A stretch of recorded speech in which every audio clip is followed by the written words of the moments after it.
Hello, everybody. Welcome to Build Your Village series. This is where I interview moms on raising kids and consciousness. And I'm really excited for our guest today and sharing with you this amazing mama. Her name is Tonya Lessley, and she's one of the authors from Raising Wild Ones, the book that we just launched recently. And I am so excited to share her story with you and bring her on to learn and gather wisdom from her. I'll just share with you a little bit about Tonya and then we'll jump in, okay? So, Tonya Lessley is the founder of Inspire Photo Art. Working as a designer, maker, and photographer, Inspire Photo Art creates artisan accessories truly made with love. Formerly a commercial and portrait photographer, the need arose to be more mobile. So Tonya combined a multiplicity of passions and leapt into textile design and handmaking wares. She currently resides in Paris, France, with her husband, 6 children, and a cat. A product of Midwest work ethic, she formerly relished life in Michigan, Montana, and Colorado. And the love of thought-provoking literature, music, backpacking, cup of black coffee, and a deep conversation fulfill every spare moment to be had. With messy hair, littles in tow, laughter, and a zeal for adventure, she climbs the mountains of life. She's a perpetual dreamer and a pursuer of opportunity, as a wanderer, observer of moments, seeker of light, and failure of normalcy. She seeks to inspire others to define and become their own greatest purpose. I love that. Welcome, Tonya. Thank you so much for taking the time to be here. Thank you so much. Thank you for the welcome. I'm excited to be here. I'm looking forward to this conversation. Yeah, me too. Just knowing a little bit about your story and your background with your kids, I want to hear more about that. Can you give us a sort of paint the picture of what life looks like with your 6 kids in Paris, your cat? Just Yes, what life currently looks like. Well, it is always a perpetual morphing scenario. Mhm. My oldest is 18, so he's no longer doing any form of formal education at this point. And my youngest is 1, and those are both my boys. And then in between, I've got 4 girls. Um, so, long story short, we ended up in Paris on an invite from a ballet school for our 2 oldest girls. And so we were only in Colorado for 2 years, we decided, well, why not make this leap, as we had always pondered going abroad at some point. And it seemed it was one of those, well, why not now? So Mhm. we did. We've been here just over a year. And it's lovely. A day in our lives, or something to the effect of get up, we have breakfast together. My husband works in the States, and so he's there for 3 weeks, and then he's home with us for 3 weeks. Okay. Um, so we get up, we have breakfast together. Some of us start on schooling. My son is building his own business right now, so he's to work on that. And then the girls go off to ballet school. I have another one in a choir. So between that, afternoons usually consist of work time for me, Mhm. whether it's online or actually creating, making, dyeing, designing, all of those facets that get wrapped into every day. Then we usually have dinner together, and typically that's a day in a nutshell. Mhm. Um, yeah. Very cool. Wow, that's such a transition to leap into bringing the whole family. And you brought your cat too? To- Yes, we brought our cat. He's a well-loved. We got him as a tiny kitten, and he is now 12 years old. So he got to take the plane ride over here, and he's a very lucky cat. Do you feel like all 6 of your kids were a yes to moving? Was everyone on board and into it, or was there any kind of having to? Yes, everybody was eager to try life elsewhere. Not that we were not happy or embracing life where we were. We were in Colorado. We're avid backpackers, outdoor people. So there's lots of those opportunities. It was just kind of well, this would be a whole different flavor. Let's give it a go. So Yeah, we up did for the adventure. yeah, lots of paperwork involved, if you can only imagine, for 8 of us. But it's been a wonderful process, and we look forward to continuing to be here. I have no idea how long it will be. Um, I found I'm just awful at predicting the future. So we embrace it for the time that is, and know that, a year or 2 years from now, we might be somewhere completely different. Um, and we're good with that. Hmm. And so the catalyst to going to Paris, you said, was your daughter getting into ballet school. Now that's, how old is your daughter? Who's So our two oldest are the ones in ballet school, and they are 13 and 15 Mhm. now. So yeah, it was kind of the excuse, not necessarily the catalyst. It was the Okay, excuse for seize this timing because this opportunity is here. I see. Um, yeah. That's that's fantastic that you supported her, just her dream in that way. And I love that. I'd like to know, with 6 kids and you became a mother, what, 18 years ago now? Yeah. So obviously a lot has shifted. I'm sure a lot has evolved and changed in your world. Can you share maybe one or two of those experiences where you really had to look at what you thought being a mother might be, or being a parent to these kids might be like, and really had to let that go, or maybe even heal some things from your past that you could see were not going to be supportive to Yes. the teen? Oh, so many things, Sarah. Yeah. These preconceived notions that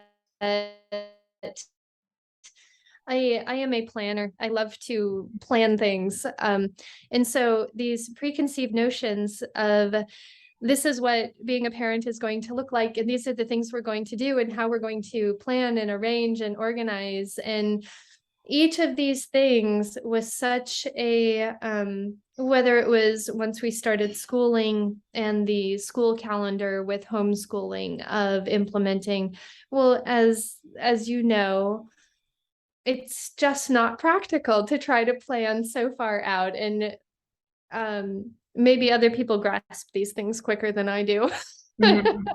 um, but that was a challenge for me, and it seems as though we ended up with one of our kids getting quite sick for a while, and it was hospital stays and visits and commuting to children's hospitals, and it was such a drastic life lesson in living in the moment and focusing on this moment, because this moment is all that really is. And that ended up fully morphing the way that we did almost everything.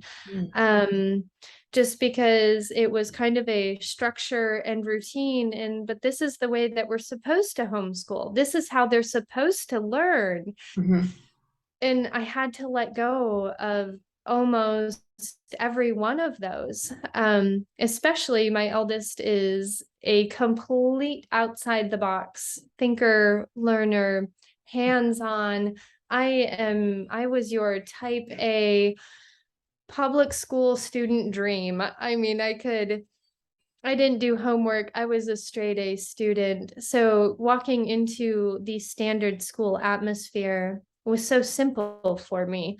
Mm. And so to then have to completely shift perspectives and approach was just life changing. And it started with the schooling, and Mhm. it morphed into every other aspect of life to where we are now. I mean, living in France, my husband commuting literally the other side of the planet to go home and to go to work. Yeah, he Um, still works in the States, you were saying earlier. yes, he Yeah. works in Prudhoe Bay, Alaska, so a far cry from Paris, France. Oh, wow. Um, Yeah. and so just being able to be in the moment and flow with what life is, where we are now, without having to I had to just learn to flow and let go of any rigid perspectives or anything I was trying to create or force. I had to learn to just embrace the moment and know that that moment is what is, and that each day was kind of a gentle softening of my own personal agenda. So that was literally life changing. Now I feel as though I flow much better. Yeah. And Yeah. yet I still have those challenging days and moments of hurting little ones, but we're not supposed to do this. And I have to turn on the internal dialogue of, but why? Hmm. Is it really that important that we're not supposed to do this? Or how do we facilitate doing some of these other things, right? How do you move 8 people across the globe in Yeah. It sounds like you, a couple months time frame? wow. Yeah. That's a pretty intense job to take on. And I say that sounds like a full-time job. But it feels like you embrace it with inquiry. So you said you Mhm. transitioned from being more rigid, more this is how the structure should be, right? To, okay, I've got to let myself be present and in the flow. Okay, so I hear inquiry. Is there anything else that allowed you to move more into that with grace and just being, I don't want to put words in your mouth, but just letting it be more easy like it is today? Yeah, so many deep breaths. I Yeah. have always been mm, a pensive person, and so I mean, I still to this day ponder little seeds of knowledge that people planted so many years ago, things that I picked up. But being able to step back and have a perpetual reminder to myself of to let go of the shoulds, and my husband's aunt, she years ago when I was pregnant with my first one, her somebody gave me a dear gift at the baby shower of a journal, and everybody who was present could write in some words of wisdom, Mhm. and hers still so stick with me. It was she said just a daily reminder of don't focus on the no's, don't focus on the can't do's.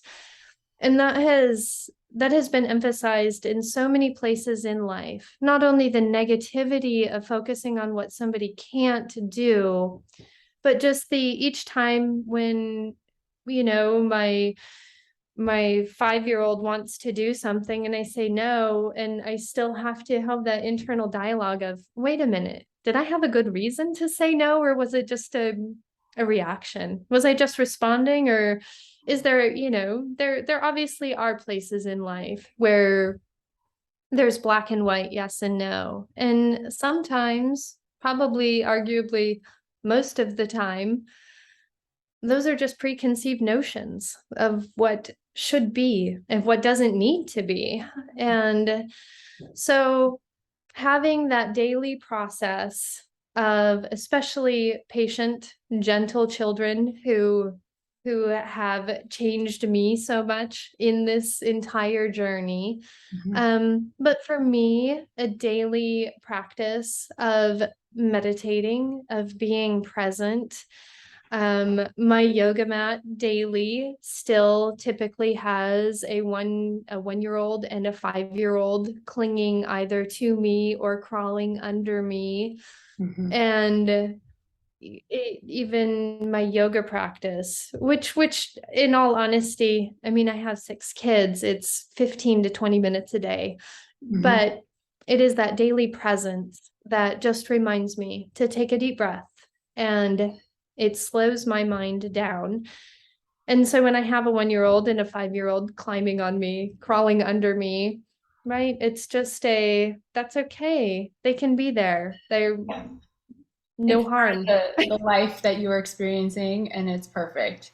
Yeah. And I love what you said about the don't focus on the nose. I want to just bring that in a bit because Yeah. like I can feel my full body respond to that Mhm. because it's something that I also really noticed and had to shift my awareness with. I'm actually a very positive person in general. I can, but there's something about a protecting, and saying no to things that seem harmful or that my my daughter being special needs with her body, like you just don't know how she will handle certain situations. Or so Yeah. there's a lot of like, no, don't, let's like, there's so much extra caution that kind of came from that. Yeah. Once I made that awareness, like, wow, how can this actually be a yes? Like, what can I make about this to be a yes? Everything softened. I felt so much more connection to her. And I think what you're saying is so important for us to just pattern interrupt and be aware of, right? Is it's so easy to say no because that is like such a knee jerk response, and just to call ourselves out a little bit and say, yeah, how can this be a yes? Like, does this have to be a no here? Where can there be some compromise so they can feel, yeah. And one of the things I think with respectful parenting, if anyone's aware of that, like is creating a yes environment, right? Like creating an environment Yeah. where it's like everything is just a yes for them to explore. And I think that is a key message for, allowing for that growth, allowing for them to continue their curiosity and innocence. Absolutely. And the positivity that just feeds from that. It's so easy to create harmful cycles. It is right. They're just the reaction. When we react to things, how often is it a really positive reaction? It is often a negative reaction. Um, and so to create a positive cycle, to have a positive learning atmosphere, and to think about how much for me as a parent, as an entrepreneur, as an individual, how liberated I am when I can move forward in positivity. Or when you have a bad day, how much easier it is to say, okay, well, we'll bounce back from this. It's going to be okay when you're coming from a positive perspective. And so positivity, that cycle, it continues to feed itself in the same way that a negative cycle feeds negativity. And for a homeschooling parent, right, it's easy to have frustrating moments. Why aren't you learning this the way that you should? The way Uh-huh. that I think you should. Yeah. Why aren't you applying this? Well, much of that I have to then just reflect upon myself. And okay, so I'm trying to say that my 5-year-old has a problem with something because she's not understanding it the way I think she should. Hmm. And there's just something inherently wrong in that idea if we are to define what that reaction actually means. And that was such a powerful step to be able to catch myself in those moments and step back and say, wow, my assumption that they have something wrong because of the way that I'm approaching the situation, it just it just didn't resonate. And so to self-reflect and to remind myself that in those moments I'm the one who needs to create the positive cycle to support them, because I mean that's I in reality it's part of my job. It's part of the honor of what I do on an everyday basis. Right. And I mean, positivity, even when you go out, right? To no matter who you interact with, positivity just, I mean, it feeds everyone around you, as Yeah. does negativity is a leech. It is a choice Unfortunately. point. Yeah, it is a choice point. I feel that for sure. And then there's noticing, like, if we're having a hard time choosing that positivity, because Mhm. you're choosing, even though sometimes it may not feel like you're choosing, it just feels like Right. it consumes you. That's the big awareness point, right? Is like Mhm. realizing, okay, I've been spiraling in this moment. It's because coming from some, like when I think depending on your upbringing, like how you were raised, like were you raised by parents who were very positive and promoted that, then it's going to be easier for you to like choose that, right? Whereas if you Right, were right. raised and programmed in such a negative, traumatic way, those choice points are so much more efforting. Like there's like you have to do a Yeah. lot more deeper work to get to that place. So I just want to say if that you're feeling like, well, I can't just choose positivity or that does not happen for me, then that just means there's some deeper healing. I think that has to be looked at and be supported in some way. So however, you know, that journey looks for you, but just like knowing that if you're finding you're always in that negative spiral, there's usually something you're not loving about yourself. And Yeah. that's where the work has to come back to get reflected. And yeah, I just want to It's share that. so true. I remember when my oldest was, he was probably about 2, looking at some of these just cycles of negativity, reactions, as opposed to being able to presently respond to a situation. I remember thinking that, wow, these are the cycles that I remember growing up with, and thinking this can't continue, and consciously putting on that choice each day, like, no, I can't keep doing this, I cannot continue this, which can be very negative in and of itself. And so finding a way to replace, and even, catch what's the trigger for that, to and for me it was being able to sit quietly, and if I was having a really frustrating day, to say, okay, all right, what can I replace this thought process with? What can I focus on in the morning to make tomorrow different, to make tomorrow better, to break this cycle, because cycles are so hard to break. And it was, I mean, it's a daily practice, especially for, I mean, everybody is raised with cycles in some way. Some are positive, some are negative, some of them we are just aware we cannot continue, and some we continue, much to our chagrin. But the awareness of what's the trigger, the being able to be in the moment, and how do we catch ourselves before we just respond.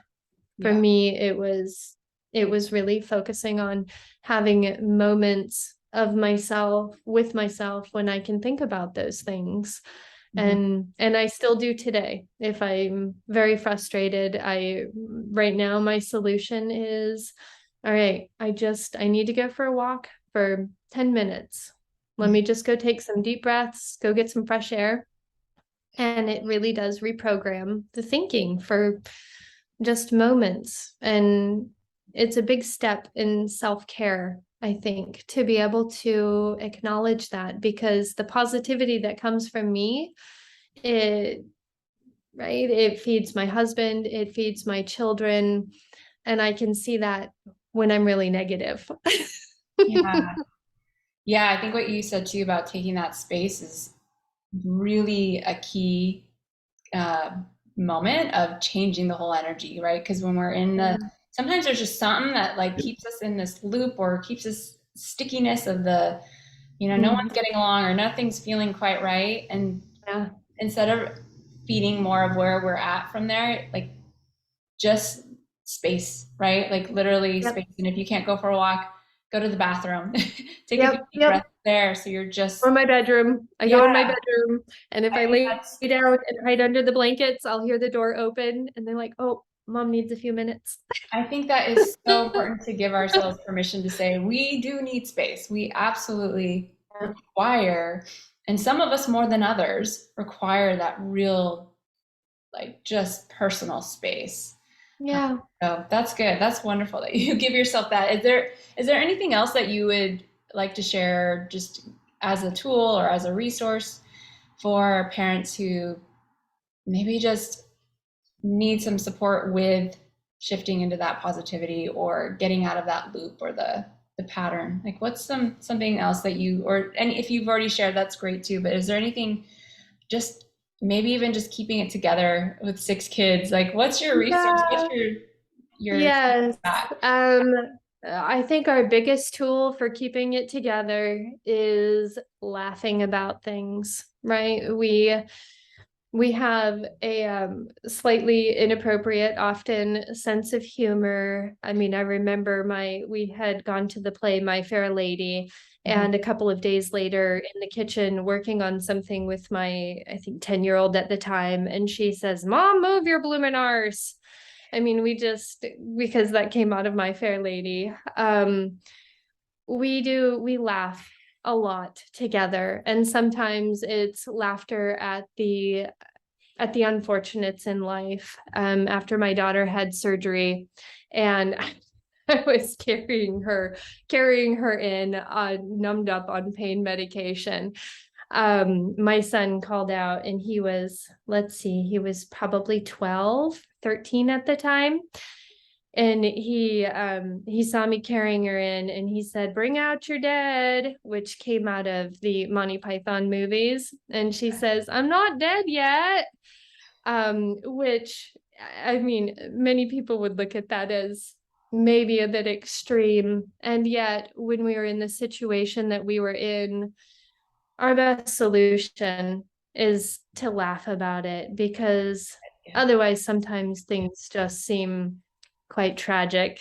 And again, the negativity cycle, how does one cope with that? So one of our best solutions is to laugh about things. And we do a lot that, um, even just out goofing around. Mhm. Um, my kids will often say, "Mom, are you ever going to grow up?" No, probably not. I hope I don't. Love it. Yes. That The is other one would be so key. I think the other very well used tool would be to define a situation.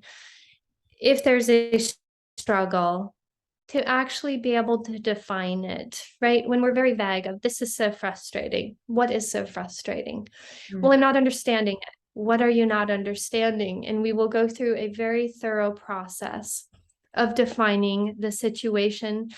Because if we know what the problem is, whether it's for me, my husband, any one of my children, if we know it a problem, what a point of frustration, with a struggle with ourselves, if we know what it is, and we can define it and clearly articulate it, even if it's 50 questions in, of Mm. each time you just make one step on furthering the definition of what the actual problem is, until we can admit something about ourselves, whether we can accept that the situation is completely beyond our control. Sometimes being able to completely articulate what it is allows us to better process it and maybe let it go, because we all have to interact with those in the world around us, whether it's a complete stranger or a family member, grandparent, any dynamic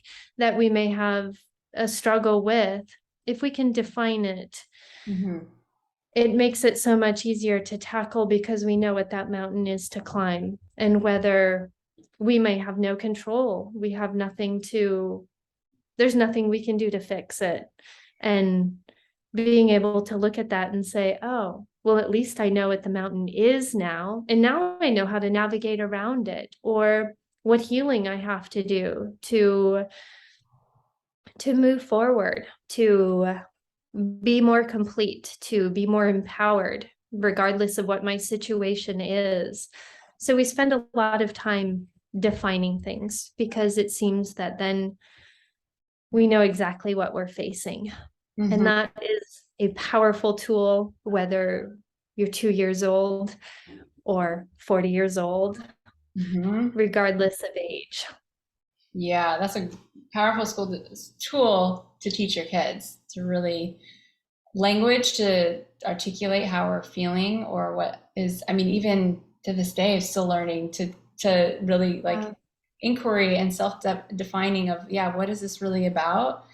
Because we yeah. can be so general with our frustrations and our Yeah, that's great. Right. And sometimes we find that all of those frustrations are the straws. They're not actually the burden, Yeah, there's right? something deeper to They're really. not the brunt of it. It's just yeah, yeah, exactly. Hmm. Now, I want to just get a sense of what that looks like for you with bringing in your business and all Mhm. 6 kids. I mean, you obviously have a lot to juggle and to manage. So, how Yeah. do you do that with running your business? I mean, what's that look like for you, or how do you make that work? And share a little. Yes. So often I work in the afternoons. I try to, after dinner time, we try really hard just because it's such special time together Yeah. and everybody's been so busy during the day. So I might do a check-in on email in the evening, but we try very hard to avoid, I try not to work in the evenings. Hmm. Um, so much of my work has to happen in the afternoon or while kids are working on schoolwork. My kids are very independent. So the two that go to ballet school, they walk each other to and from ballet school each day, and they've done that for years, whether it was when we were in Montana and they biked. Hmm. Um, so giving them the tools, the knowledge to be very independent has been incredibly helpful for me for running a business. Um, it's also increased their sibling bond with each other because they rely on each other for a lot more. Yeah. This evening, my son went with, it was a 45-minute train ride where my daughter goes to choir. She's 10. And so he escorted her to choir, brought a book, hung out while she was there, and then back home. Uh-huh. So, from a parenting perspective, running a business has been really wonderful. The time commitment and obviously the frustration is there for most any business owner, right? So afternoons, I try to keep a schedule. So afternoons are often working. Um, I have certain days where I focus on social media, other days where I'm creating the inspiration for different designs and whatnot is usually haphazard comes to me when I'm out and about I or see. as with any artist wherever we find sources of inspiration. Um and so yeah, for instance, yesterday I worked pretty much all day long and my Hmm. kids some were doing school, two of them went and got groceries for us for where we are. We just walk down to go get what it is we need to go get. That is nice having Um, the older ones, I'm sure. it is, yes, it definitely makes a difference. Yeah. Um, so in terms of that, it's nice having that outlet for myself mentally, that changing of gears from mom perspective, teacher perspective, to changing the gears to focusing on building my business, meeting wonderful people such as you has is always a wonderful part of being in business. Um, It sounds like so your business fuels even though, you too. Like it fuels, it's a passion for you, right? So yes, so that creativity is probably what also keeps you more balanced as a mom, I can imagine. absolutely. The creativity and as with doing yoga most every day, Hmm. um, the being able to force my brain to change gears. My changing to marketing, social media is not something I love. Hmm.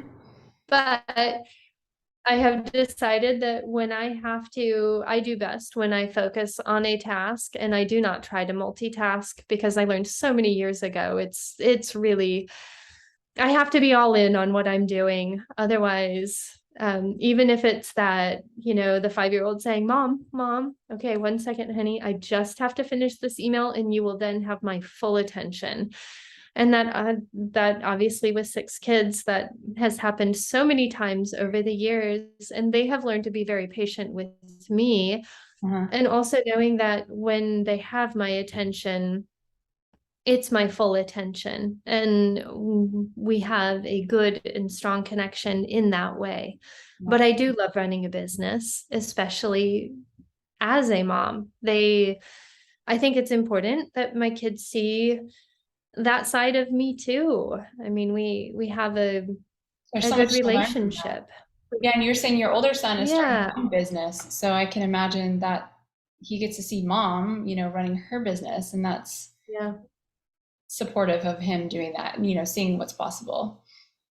It is, yes. Hmm. Not to mention just the skills that I have developed over the years that can be helpful to him Yeah. in terms of business paperwork. How does this work? We have always with, I don't know, a multifaceted family. Once our children turn 13, they are the ones who are responsible with helping with the family bookkeeping. So whether it be for the business or any other parts of the family, they help manage all of the family bookkeeping. And so, especially as a homeschooling family, so when Yeah. they come, when they get to be 15, they understand how money works and the importance of it.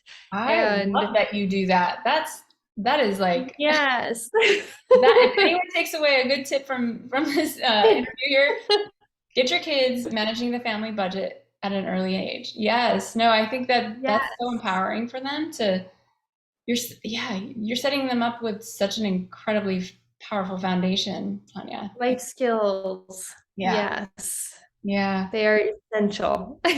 Well, is there anything else that you want to share before we wrap things up? And, is there any last piece of wisdom or just something that you've been wanting to share on your heart that anyone? Yeah, I would just say find, people, it is so hard to be feel pulled back by so much of that's going on, within families, within communities, within countries, to people need to really dig in their heels and find out what empowers them and move forward in that, because what empowers them probably empowers so many other people. And if we can create and feed positive cycles, right? Give people the benefit of the doubt, help just, I feel as though culturally everybody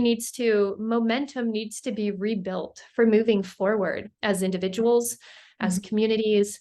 Um, Yeah. find out what those tools are and feed those within yourself, whether it's letting things go, like the past that we are so good at dragging along. I am so good at dragging along things, to say, you know what, it's time to let it go and move on. Find out what it is as an individual that needs to be fed within you to be empowered to, because we are powerful, we are beautiful people. I mean, to feed those positive cycles. Hmm. And how can people find you? Where would you like people to reach out if they want to know more about you, your work? Um, Yeah, you can. My website is inspirephotoart.com. mhm. Um, you can find my wares are on my website. My email is there. I would love to hear from you. Yeah, so Yeah, you you can have email some. me. You can find my social media links are there. Yeah, check out her stuff. It's beautiful. And I love that there is this inspiration to the work you do. I can tell, I can feel that you put so much more into what you express in your art than just doing the work. There's obviously a vibration to that, and that's supportive, and thank you. Thank you for your work. Yes, yes, of Thank you for being course. here. Really appreciate you. I just enjoy you and love this conversation. So I Thank hope you, you all have Sarah. Me too. Yes, thank you so much. I'm so grateful to be here, and I have been looking forward to this conversation with you. Um, likewise. yeah. Thank you, Tanya. All right, everybody. I hope that you enjoy this. If you get a chance, go check out Tanya's website. The links will be in the description. And stay tuned for another Build Your Village interview coming up with more of the Raising Wild Ones author series. I look forward to sharing with you more of this incredible wisdom that has come from this book that we've been in together. So thank you, everyone. Have a great rest of your day. Thank you.